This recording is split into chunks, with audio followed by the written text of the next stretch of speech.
Good morning, traders. Welcome to today's market review. This is Razak at CMTrading. Today is March 6, 2018, and today is Tuesday morning. So looking at the economic events of the day, starting out at 5:30 earlier this morning out of Australia, we had a cash rate decision. We'll take a look at the Aussie USD in just a moment. And then later this evening, 8:15, coming out of UK, MPC member Haldane will be speaking.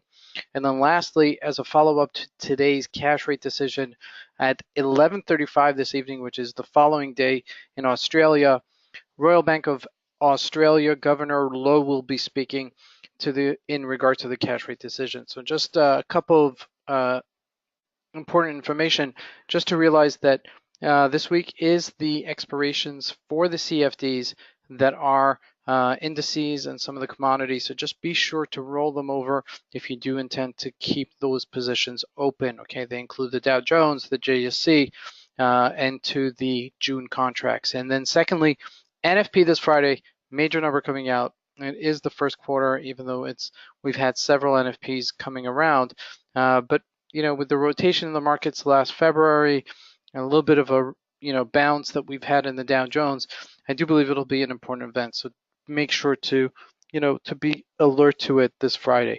Let's take a look at what's been happening in the markets.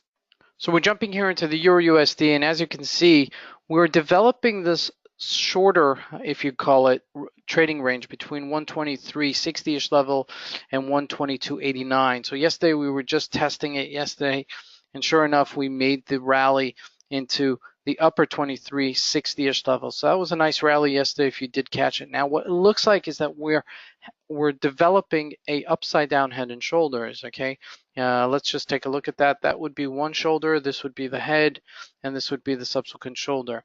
Okay, so just realize that this is forming, and it is usually a bullish formation. So just make sure to be aware of it, that we can continue if we do break this 123.60-ish level and close above it, that we can maybe hit 124-ish on the upper range. So, with that said, as the market continues to rotate, the GBP USD has still been very, very weak, okay, relatively to the euro versus the dollar. The GBP has been weak, and it might not go initially on the downside, when there's a sell-off in the market, but it does catch up to it. Okay, it's more inclined to be sold off than to be on the upside until something external happens in order to revive some of the GBP. It does look like it's just been faltering for quite a while. Again, that's not to say that you might not get a surprise on the upside, but altogether it has been kind of weak. Looking at the USD ZAR, nice retracement back yesterday from 1203-ish level back to 1182. So it does look like we're developing these two trading ranges between 12 and 1155, which is a nice range for the Rand to be in, but just be aware of it. Looking at the Aussie USD, it was sort of like a non-event this morning with the cash rate decision, right? Look at that, nothing really happening. And we're looking at a daily chart, but looking here on a 4-hour chart, you could see that really it's just flatlined. Okay, what I'd like to see is some sort of direction that Governor Lowe will be speaking tomorrow into the Aussie USD, because it's been the most resilient versus the dollar. So I'd like to see it regain itself. Now let's jump to oil. Oil had a nice bounce yesterday from 61.35 to 62.70-ish level. So what's happening here is that the rotation has happened. Okay, we had the rally, and now we're trading within a new range. Okay, so you just have to make sure that you're buying the bottom of the range right here at 60.30. And the upper range maybe around 64-ish level. Okay, but anywhere in between is a little bit more challenging to trade. Now it is also developing a head and shoulders formation. Okay, but this time it's really a head and shoulders, not upside down. That would be the head, this would be a shoulder, and this would be a second shoulder. So that may give us a propulsion on the downside. That might propel us. Okay, that's a better word, on the downside. So keep an eye on that as that continues to trade throughout the week. Now let's jump into the USD CAD above 128.98. As you can see here, we broke this resistance area right here, and we're trading at this 129.86. What I'd like to see it continue going up, okay, as the market is a little bit soft, the dollar's getting stronger, and oil is pretty much tapering off altogether, which is all contributing factors to the Canadian dollar. So with that all said, it does look like it's going to continue its upward momentum, just a matter of getting that confirmation. Looking at the Dow Jones, we had another 300 plus day, okay, which again is the volatility. It gives you liquidity.